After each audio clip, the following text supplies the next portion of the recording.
മുൻപൊക്കെ നമ്മൾ സാധാരണ തെരഞ്ഞെടുപ്പുകളിൽ ചോദിക്കുക BJP ഒരു അക്കൗണ്ട് തുറക്കുമോ എന്നൊക്കെയാണ് ചോദിക്കുന്നതെങ്കിൽ ഇത്തവണ എല്ലാ എക്സിറ്റ് പോളുകളിലും BJPക്ക് ഒരു 2 സീറ്റെങ്കിലും അല്ലെങ്കിൽ 0 to 2 എന്നതെങ്കിലും മിനിമം എല്ലായിടത്തുമുണ്ട്. ഏറ്റവും അവസാനം വന്ന എക്സിറ്റ് പോളിൽ നമുക്കറിയാവുന്ന പോലെ 7+ ഒക്കെ പറയുന്നുണ്ട്, അത് 14 വരെ പോകാമെന്നൊക്കെ പറയുന്നുണ്ട്. അതൊന്നും വേണ്ട. പക്ഷേ BJPയുടെ വോട്ടുകൾ BJPക്ക് തന്നെ കിട്ടുന്നുണ്ടോ, അല്ലെങ്കിൽ അത് എങ്ങോട്ട് പോകുന്നു, BJPക്ക് എത്രത്തോളം സ്വാധീനം ഈ തെരഞ്ഞെടുപ്പിൽ ജനങ്ങളിൽ ചെലുത്താൻ കഴിഞ്ഞു, ഇതൊക്കെ BJPയുടെ സംസ്ഥാന നേതൃത്വത്തെ വരെ സ്വാധീനിക്കാവുന്നതാണ് നാളത്തെ തെരഞ്ഞെടുപ്പ് ഫലം. അപ്പോൾ BJP ഈ തെരഞ്ഞെടുപ്പിൽ എത്രത്തോളം പ്രധാനപ്പെട്ട ഘടകമാണ്, എന്താണ് BJPയെ സംബന്ധിച്ച് നമ്മൾ ഈ അവസാന മണിക്കൂറിൽ പറയേണ്ട കാര്യങ്ങൾ? അല്ല, നമ്മുടെ 2 സർവേയിലും ഏതെങ്കിലും രാഷ്ട്രീയ പാർട്ടികൾക്ക് അനുകൂലമായി ജനങ്ങൾ വലിയ രീതിയിലൊരു മാറ്റം കാണിക്കുന്നുണ്ടെങ്കിൽ അത് BJPക്ക് അനുകൂലമായി കാണിക്കുന്നുണ്ടെന്നാണ് നമ്മൾ സൂചിപ്പിച്ചത്. അതിൽ 2 സീറ്റോളം ജയിക്കാൻ സാധ്യതയുണ്ടെന്നും ഏകദേശം 6-7 സീറ്റുകളിൽ 2ാം സ്ഥാനത്തേക്ക് BJP എത്തുന്നു. UDFനെ അല്ലെങ്കിൽ LDFനെ പിന്തള്ളി BJP 2ാം സ്ഥാനത്തേക്ക് എത്തുന്നു എന്ന് നമ്മൾ കൃത്യമായി സർവേയിൽ 2 ഘട്ട സർവേയിൽ നമ്മൾ സൂചിപ്പിച്ചതാണ്.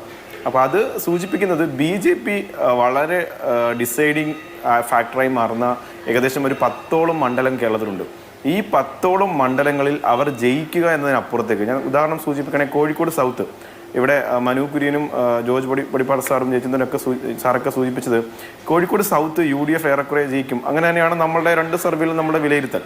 എന്നാൽ അവിടെ റെനീഷ് പിടിക്കുന്ന വോട്ട്, റെനീഷ് എന്ന് പറയുന്ന സ്ഥാനാർത്ഥി പിടിക്കുന്ന വോട്ട്, അത് എത്രമാത്രം വോട്ട് പരമ്പരാഗതമായി UDFന് ചെയ്യുന്ന ഹിന്ദു വോട്ടുകളെ പിടിക്കുമെന്നത് ലീഗിനെ സംബന്ധിച്ചൊരു ആശങ്ക കോഴിക്കോട് സൗത്തിലുണ്ട്. റെനീഷ് പിടിക്കുന്ന വോട്ട് ആരുടേതാണ്, കോഴിക്കോട് നോർത്തിൽ നവ്യ ഹരിദാസ് പിടിക്കുന്ന വോട്ട് ആരുടേതാണ്. അപ്പം BJPയെ സംബന്ധിച്ച് അവർ വോട്ട് വർദ്ധിപ്പിക്കും എല്ലാ മണ്ഡലങ്ങളിലെന്ന് ഇരു മുന്നണികൾക്കും സംശയമില്ല. മെച്ചപ്പെട്ട പ്രകടനം അവർ കാഴ്ചവെക്കുന്നു. BJP പിടിപ്പം നമ്മൾ സർവേയിൽ മാണി സി കാപ്പന് ചെറിയൊരു മുൻതൂക്കം പാലയിൽ പറഞ്ഞപ്പോഴും അവിടെ ഷോൺ ജോർജ് എത്ര വോട്ട് പിടിക്കുന്നു, ഷോൺ ജോർജ് ഗണ്യമായ വോട്ട് പിടിക്കുന്ന സാഹചര്യം ഉണ്ടായാൽ അത് സ്വാഭാവികമായിട്ടും ജോസ് കെ മാണിക്ക് അനുകൂലമാവുകയും ജോസ് കെ മാണി വിജയിക്കുന്ന ഒരു സാഹചര്യമുണ്ട്. ഇപ്പോൾ ഏകദേശം കോഴിക്കോട് സൗത്ത്, അതുപോലെ കോങ്ങാട് മണ്ഡലം, കോങ്ങാടും BJP വോട്ട് വളരെ നിർണായകമാണ്. അത് പരമ്പരാഗതമായി LDF ജയിച്ചു വരുന്ന ഒരു സീറ്റാണ്. അവിടെ ഇത്തവണ കടുത്ത മത്സരം LDF നേരിട്ടു ആ മണ്ഡലത്തിൽ. അവിടെയും BJP വോട്ടുകൾ BJPക്ക് കിട്ടുകയും അത് UDFലേക്ക് പോകുന്നൊരു സാഹചര്യം ഉണ്ടായാൽ ഒരുപക്ഷെ UDF അട്ടിമറി വിജയം നേടാൻ സാധ്യതയുള്ള കേരളത്തിലെ ഒരു മണ്ഡലങ്ങളിലൊന്നായി കോങ്ങാട് മാറും.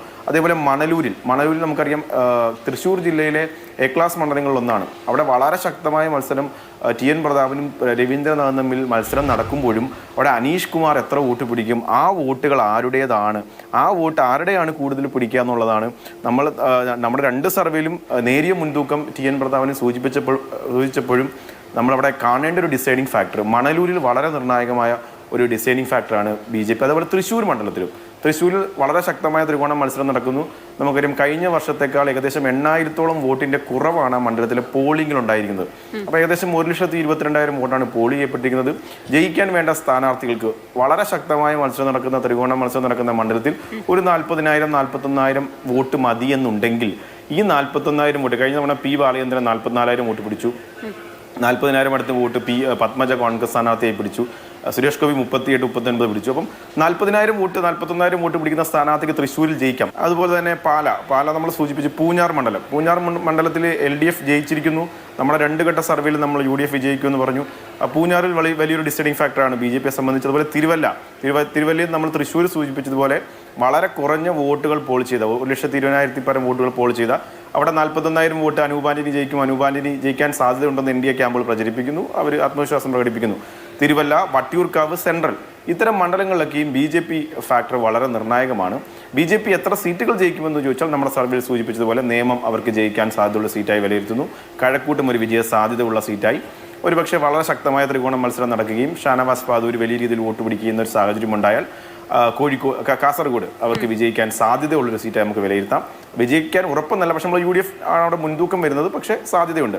BJPയെ സംബന്ധിച്ച് പല മണ്ഡലങ്ങളും LDF ആണോ UDF ആണോ വിജയിക്കേണ്ടതെന്ന് തീരുമാനിക്കുന്ന ഒരു ഡിസൈഡിങ് ഫാക്ടറായി ഈ തെരഞ്ഞെടുപ്പിൽ മത്സരിക്കുന്നുണ്ട്. ഒരുപക്ഷെ അവരുടെ ക്യാമ്പുകൾ നേമം, കഴക്കൂട്ടം, അതേപോലെ മഞ്ചേശ്വരം, കാസർഗോഡ്, പാലക്കാട്, തിരുവല്ല, ചാത്തന്നൂർ പോലെയുള്ള മണ്ഡലങ്ങളിൽ നമ്മുടെ സർവേയിൽ തന്നെ 2ാം സ്ഥാനത്ത് അവിടെ BJP എത്തുകയും വളരെ ശക്തമായ മത്സരം മുമ്പില്ലാത്ത രീതിയിൽ അവിടെ നടത്തുകയുണ്ടായി. ഇവിടെ പൊടിപ്പറ സാർ സൂചിപ്പിച്ചതുപോലെ സർവേയിൽ സർക്കാരിന് അനുകൂലമായിട്ട് വോട്ട് ചെയ്യുന്നു, രാഷ്ട്രീയപരമായി എല്ലാവരും വോട്ട് ചെയ്യുന്നു, സർക്കാരിന് അനുകൂലമായ ഒരു ട്രെൻഡിനാണ് ആളുകൾ വോട്ട് ചെയ്യുക എങ്കിൽ പൊളിറ്റിക്കലി ലെഫ്റ്റിന് വലിയ സ്വാധീനമുള്ള ഒരു മണ്ഡലമായിരുന്നു കരുനാഗപ്പള്ളി. കഴിഞ്ഞ അസംബ്ലി തെരഞ്ഞെടുപ്പിൽ നമുക്കറിയാം അവിടെ റെക്കോർഡ് ഭൂരിപക്ഷത്തിലാണ് CR മഹേഷ് ജയിച്ചത്. അപ്പോൾ CR മഹേഷിന് വോട്ട് കിട്ടിയത് 99 സീറ്റിൽ LDF അധികാരത്തിൽ വരുമ്പോൾ CR മഹേഷ് ഏകദേശം സിറ്റിംഗ് MLA R രാമചന്ദ്രനെ പരാജയപ്പെടുത്തിക്കൊണ്ട് അതിന് മുമ്പ് മുൻ തെരഞ്ഞെടുപ്പുകളിലൊക്കെ LDF ജയിച്ചൊരു സീറ്റിൽ വലിയ ഭൂരിപക്ഷത്തിൽ CR ജയിച്ചത് ഈ വ്യക്തികൾക്ക് വോട്ടുണ്ട്. ഞാൻ പൊളിറ്റിക്കലി എല്ലാവരും വോട്ട് ചെയ്യുന്നു അല്ലെങ്കിൽ വ്യക്തി നോക്കുന്നില്ല, ഒരു 5% മുതൽ 6% വരെ, അതായത് ഒരു 6000 മുതൽ ഒരു 8000 വോട്ട് വരെ സിറ്റിംഗ് MLA മാർക്കോ വ്യക്തികൾക്കോ ഒരു മണ്ഡലത്തിൽ വോട്ട് പേഴ്സണൽ വോട്ടായി കിട്ടുമെന്ന് നമ്മൾ വളരെ ട്രയൽ ആൻഡ് റൺ ചെയ്തതിന് ശേഷം കുറേയധികം സർവേകൾ നടത്തി അങ്ങനെ ഒരു വോട്ടിംഗ് ഡിസൈഡ് ഉണ്ട്. അത് വ്യക്തികൾക്ക് കിട്ടുന്നതാണ്, അവരുടെ പെർഫോമൻസിന് കിട്ടുന്നതെന്ന് വിലയിരുത്തിയാണ്. BJPക്ക് വളരെ പ്രതീക്ഷ ഉണ്ടാകുന്ന തെരഞ്ഞെടുപ്പാണ്. പല മണ്ഡലങ്ങളിലേക്ക് 2ാം സ്ഥാനത്തേക്ക് വരാൻ പറ്റും.